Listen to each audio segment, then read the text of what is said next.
justo en el 2019, que Rayo nos dice, oye, ¿sabes qué? Pues la Liga del Sur y la Liga del Norte van a fusionarse, vamos a jugar ahora en Santiago de Chile, y aquí es donde empiezan los buenos chingadazos para mí, porque justamente la liga se mueve a Chile, si bien les dije anteriormente que ya moverme a Ciudad de México en el mismo país, de Monterrey a Ciudad de México, era muy difícil para mí. Ahora imagínate, te dicen, ok, muy bien, ahora te vas a ir prácticamente a otro continente, del norte te vas a pasar al sur, y ahora son 10 horas de vuelo a Chile, ya no es una horita de vuelo, así que si quieres ver a tu familia, pues olvídate.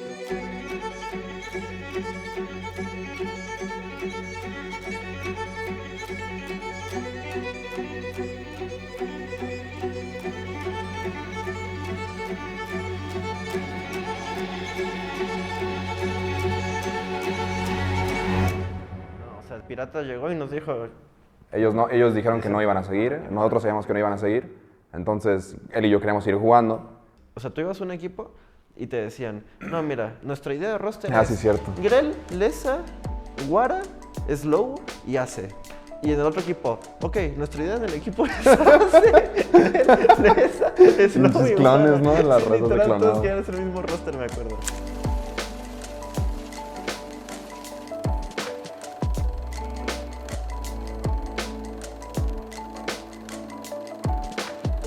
Y si soy honesto, yo cuando lo recuerdo, o sea, cuando pasó todo eso, la transición, yo me acuerdo que estaba en la gaming house no gaming house, en los office de Predators, porque me quedaba en Ciudad de México a jugar, etcétera, porque no tenía muy buen internet en mi casa.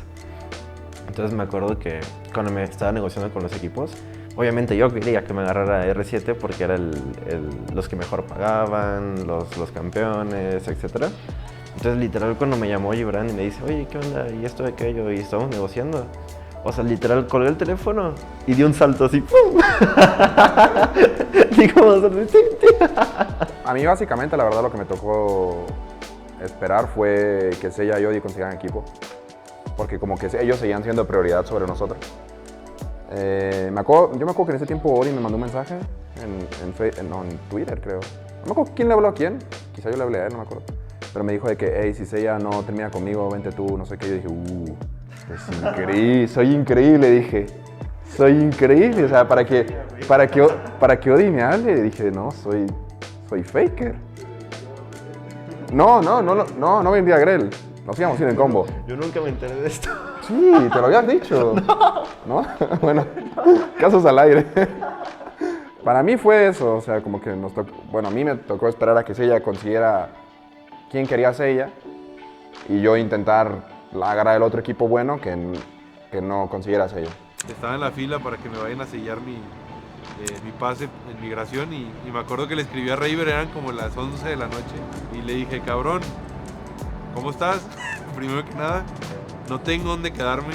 Si llega a ver el documental, muchas gracias de todo corazón porque fue como un oxígeno para mí que me diga, brother, tranquilo, ahorita no hay nadie en la gaming house de KLG, ve, quédate. Me dijo, no me pagues nada, no me pagues servicios, quédate, usa mi computadora. Y sí, fue un gran reto empezar a armar el roster allá desde cero.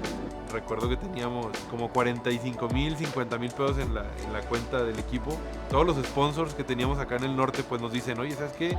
Pues está en el sur, ya no nos interesa. El dueño de Yo Estoy me dice, oye, pues a ver, ¿cómo está la cosa? Me interesa entrar contigo. Y me acuerdo que estábamos a días de empezar la liga y había un presupuesto económico para conseguir los jugadores. El roster, ¿no? Que era Nobody, Baula, Grell, Esa, Dai, Accelerator. Tenía mi manager, que mi manager tampoco se pudo mover allá. Y el único apoyo que tenía era mi madre, y mi madre estaba en Monterrey. Me acuerdo que me metí al baño ahí en la casa de KLG y me acuerdo que le hablé a mi mamá. ¿Sabes qué? Si no cierro esta sociedad con mi nuevo socio, pues yo creo que voy a agarrar mis maletas y me subo al primer avión, me gasto el dinero que me queda para subirme a un avión y regresarme a Monterrey, porque pues era una cultura totalmente diferente y yo me sentía muy solo, o sea, yo me sentía muy solo, no tenía nadie de mi ex equipo y realmente sí fue como muy difícil para mí, pero bueno, salió a flote todo. Isurus Gaming versus la escuadra de Rainbow Seven, un duelo que va a estar interesante para poder ver qué es lo que va a pasar con los carreros centrales. Hay jugadores con mucha experiencia y jugadores también que se están incorporando, que quieren demostrar también de que ellos son buenos actualmente y están al mismo nivel de los jugadores que ya llevan bastante tiempo. No, eran unos zapatos muy grandes que llenar. Estaba Sella, estaba Odi. Llegabas y yo calzo el 1, en la que él calzaba el 39, man. Estaba ahí, estaba difícil. O sea, como que tener que llegar en lugar de Sella. La verdad no me enfocaba mucho en tener que llenar los zapatos de Sella, sino como yo estaba mejorando, jugando contra gente mejor de la que jugaba antes. Y yo me estaba quedando pelón a los 17 años, se lo juro. A mí el DAI me traía puro pan y verga, güey. O sea, yo lloraba en los scrims de que todavía no terminaba el juego. Yo empezaba a llorar porque decía, no, saliendo me van a cagar. O sea, y literal, este hijo de puta va, pausa el juego y dice, no puedo jugar si él está llorando. Así bien, hijo de puta, amigo. Y no va a decir, ¿qué pasó? ¿Qué tienes? Literalmente pausé y le dije a Dai, che, Dai, no puedo jugar, que él está llorando. Bueno, mi nombre es Emanuel, más conocido como Ace, y fui top laner de R7. Sí, creo que fue Dai el que me contactó. No estoy muy seguro, la verdad, porque fue hace mucho tiempo. Me incliné por esa oferta más que nada por la historia que tenía ya detrás, ¿no? Como que era un equipo que había ganado no sé cuántas veces. O sea, si vos pensabas en el norte, vos veías la final, era para que gane R7 siempre, ¿no? Fuimos de menos a más. La verdad que éramos un equipo bastante pero mientras pasaban las semanas, que nos benefició bastante ¿cómo se llama? El formato, que creo que era ida, vuelta, ida en ese momento. Entonces teníamos varias semanas así, varios juegos para practicar, para ir mejorando, ¿no? Las últimas semanas, llegando a playoff, como que nos hicimos un equipo muy sólido, donde literalmente teníamos no sé cuántos champions para flexear en mid, en bot, y nada, era como un plus de pensar como que si ganábamos, más que nada como para, vamos a volver a poner a R7 donde tenía que estar, ¿no? Va cayendo en el carril central, la segunda torre que defiende el nexo va a caer, intentarán pelear entre Nomo y Ace. Esto puede ser el fin, Corsario. Es lo que estaba buscando, se perfilan para ser el primer campeón de la Liga Movistar 2019. Clasificando para el MSI, haciendo historia en Bogotá, Colombia. Cuéntame, chicos, ¿qué tenemos? Tenemos GG, al favor de Isurus, que se convierte en campeón. Pero por desgracia no se dio el resultado en la final. Siento que sí, o el performance de algunos players, me incluyo también con ciertos picks, sí, fue bastante bajo, ¿no? Creo que encaramos muy mal la final. Creo que estos días estaba pensando justo en eso con Nobody, que estábamos hablando. Y siempre nos cargamos, ¿no? Porque hay una play con una Tristana donde salta y literalmente flashea para atrás, vuelve a saltar y lo solea Guara, creo, y lo boludeo siempre con esa play. A eso me refiero, la jugada de Nobody en donde decide brincar hacia adelante, ahí, justo ahí, le pega un torretazo, decide brincar, no es necesario, tenía ya las marcas. De haber logrado llegar a la final en nuestro primer split, fue como un aplauso para mí mismo. Si tienes como fe en tu proyecto y si crees en tu proyecto y estás ahí siempre con ellos, creo que siempre sale como que algo bonito y buenos resultados los que dio el equipo ya. Bueno, es verdad que sí, Igrel no se llevaba muy bien con gente del staff y creo que por eso más que nada también decidieron cambiarlo, pero el problema es que lo cambiaron sin tener un sustituto, ¿no? Tuvimos varios problemas en tema jungla y en tema support también. Habíamos metido a Marian, Hendrix por Baula. Se plantearon esos cambios, pero no habían como respuestas muy buenas, que digamos, ¿no? Y si bien el clausura la pasé mal, yo saco como todo positivo, ¿no? Estaba yo fuera de mi zona de confort y yo pensé que iba a pasarla para la mierda mientras jugaba. Y no, la verdad que no, como que la pasé bastante bien mientras jugaba con ellos y se disfrutó, ¿no? Cuando se anuncia eso de la liga que se mueve de Chile a México, como que sí fue un cambio muy drástico, más que nada para la gente que estaba jugando en CLS, antes del LLA, ¿no? Para la gente del sur. Pero había que hacerlo, ¿no? Porque había que seguir jugando. Me acuerdo que como que no había un gran avance en cuestión económico para la liga, si bien recuerdo. Y había especulaciones a mediados del clausura 2019. No llevábamos ni 8 meses ahí con la liga y ya había rumores de que podía ser que una empresa mexicana cerrara un contrato con la liga y se mudara de vuelta a México. Una vez que ya nos dan el anuncio, nos regresamos a México.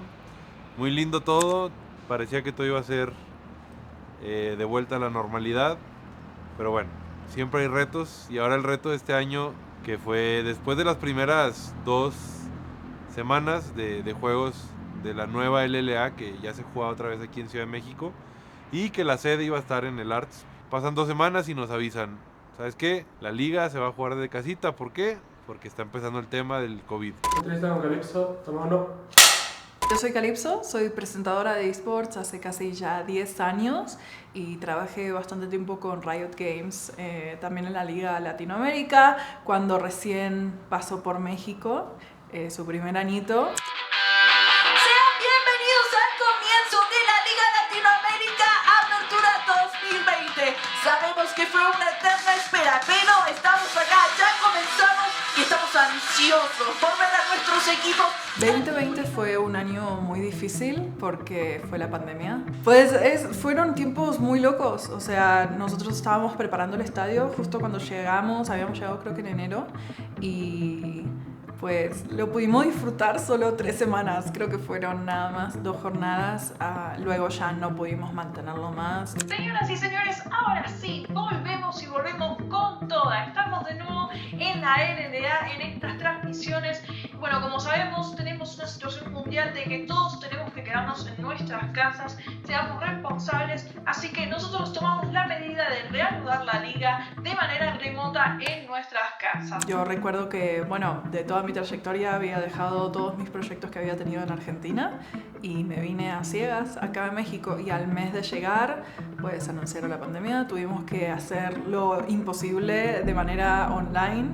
Siento que todos en esa época resignamos mucho, siento que tuvimos que cambiar el estilo de vida que estábamos llevando y eso también aplicó para eSports. Si bien nosotros tenemos esta afinidad de quedarnos en nuestras casas y quedarnos jugando y todo, también tenemos que agradecer que hoy en día pudimos salir un poco de esa situación.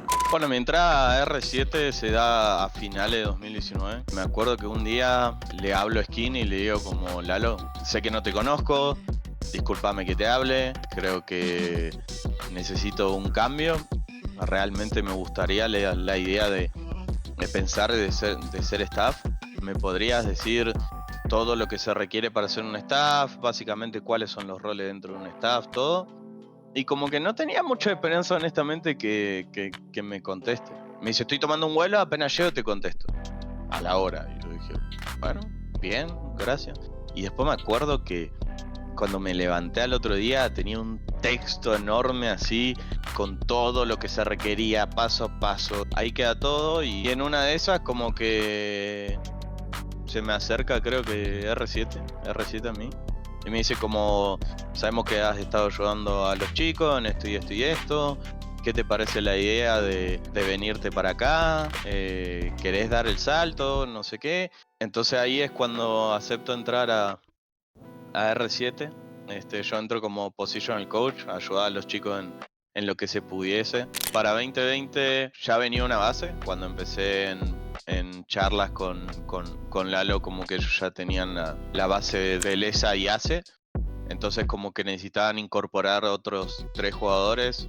Y ahí es donde entra Shadow y José, que estaban teniendo muy buenas performances. Entra también Renew, que era un viejo conocido de Lalo, que lograron probablemente una de las mejores participaciones internacionales junto a Infinity, entonces como que ellos ya se conocían mucho. Empezamos un poco bien, honestamente, para lo nuevo que era el equipo, porque en ese momento José relativamente era un jugador nuevo, Shadow lo mismo, no tenían 5 años, 6 años, 7 años de experiencia, eran bastante nuevos. Cuando entró la etapa de playoff, el equipo sufre como cierto bajón, por así decirlo, de rendimiento. Va tras las torres, esta podría ser la última batalla, a ver si lo logran hacer. Abajo de la torre, y Zurus que continúa con la presión, se van a llevar la vida de Accelerator. Muy buena por parte de Guaraños, a ver si viene la doble. Shadow que continúa persiguiendo, el despellejar que no le sirve para nada. A ver si un desgarra, asesinato, triple, a favor de... Esa apertura nos dolió muchísimo, no me voy a olvidar más de que estábamos con Gibran, Skin Y yo básicamente, después de que perdimos contra Isuru, estábamos llorando los tres como nenes porque realmente sentíamos que teníamos un roster para dar más. Para el clausura el equipo se rearma, pero nos faltaba un extra para poder ganar esa copa. Y ahí es donde entra Fallen. No sentíamos que había buenas opciones, honestamente, y ahí es donde se plantea el roll swap de Lesa de carry. Y ahí entra la incorporación de Alonet. Hola, soy Tomás Díaz, más conocido como Alonet. Estuve como mid laner para R7 en 2020 clausura y todo 2021.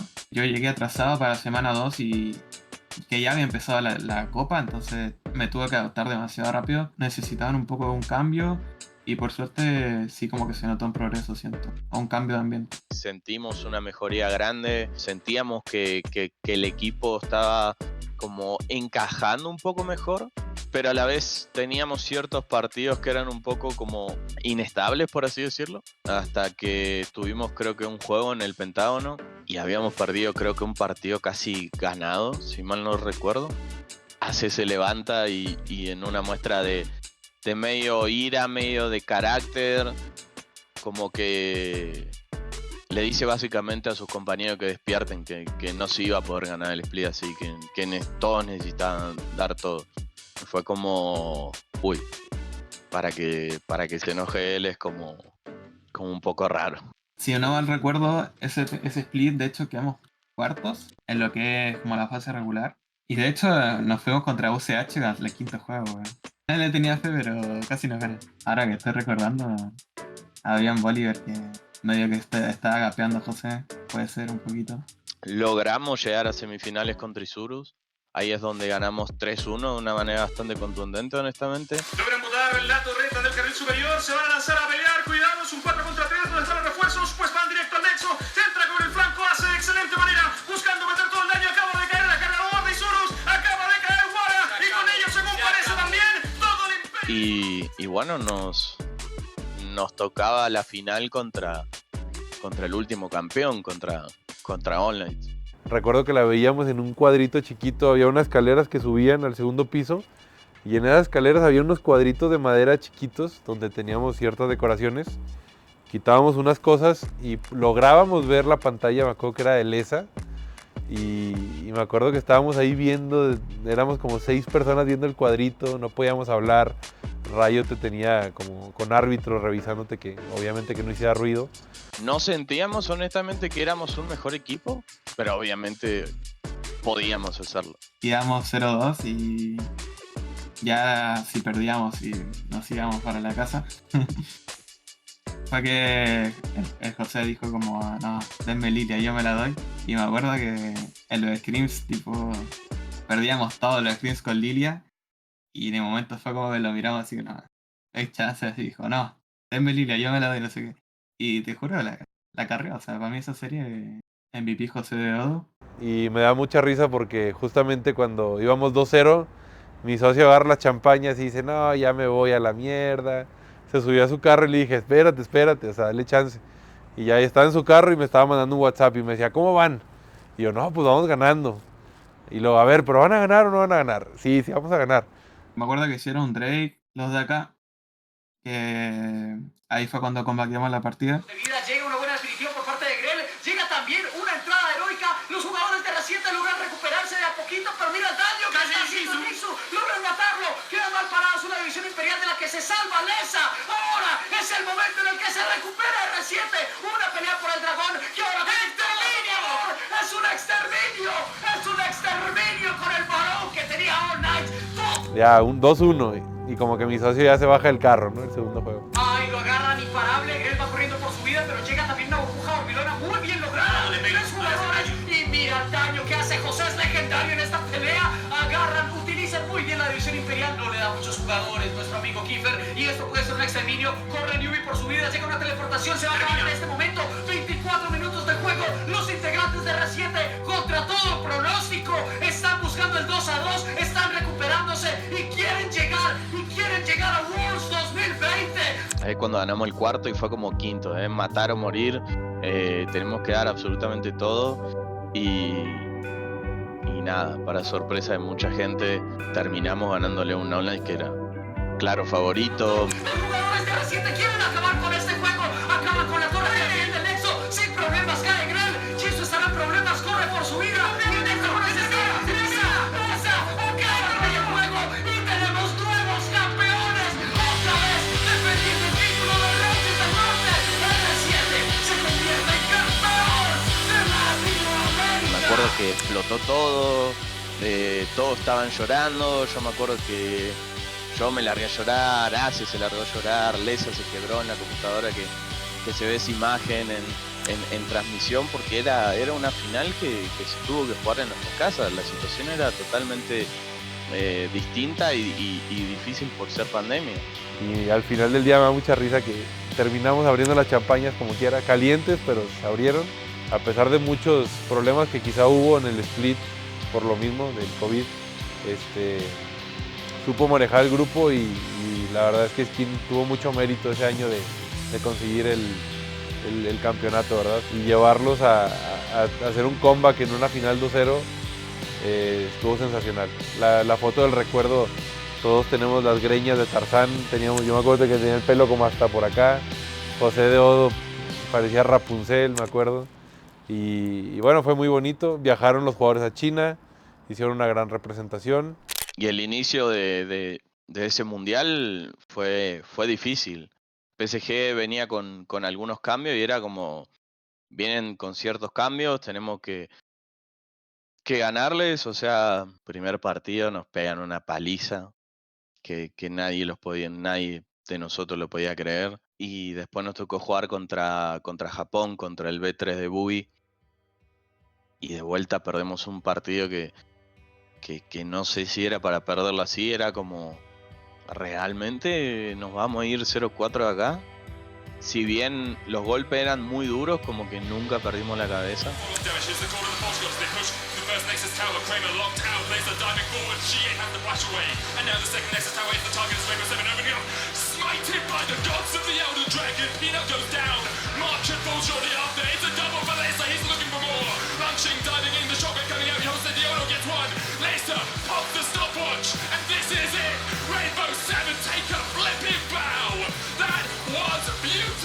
Logramos lo que nadie creía que íbamos a lograr, ganarle a un equipo de China que para ese entonces era como no tan como usual, por así decirlo, no era algo que pasaba todos los días.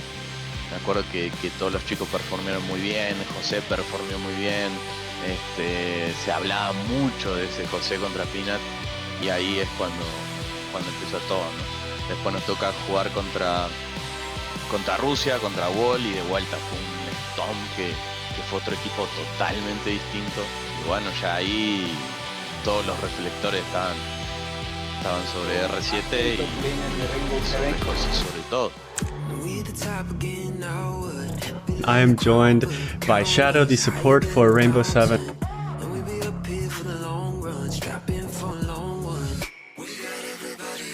Welcome back to the interview studio here at Rainbow Seven won against LGD, and I have Jose de Odo with me to talk about the game.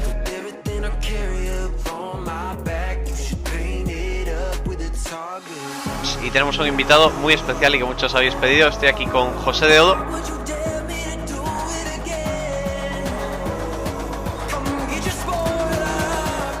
Honestamente nos sentíamos confiados de que lo podíamos hacer contra LGD. Nos toca jugar básicamente la ronda de eliminación contra LGD. Obviamente que sabíamos que por más que estaban, creo que anteúltimos en ese momento, como que eran el rival más duro. O sea, no representaba el nivel de ese equipo, honestamente. Y nada, llegó la serie, nos preparamos, creo que no nos conectamos muy bien como equipo y no es fácil enfrentarte a ningún equipo chino. Entonces, nada, fue un duro golpe para todos nosotros, honestamente. Queríamos ganar, o al menos sacar juego, no se dio. Y bueno, fue un duro golpe para el equipo, honestamente, y ahí es cuando básicamente empieza todo un revuelo en R7 y todo lo que se estaba planificando para 2021 fue un poco difícil.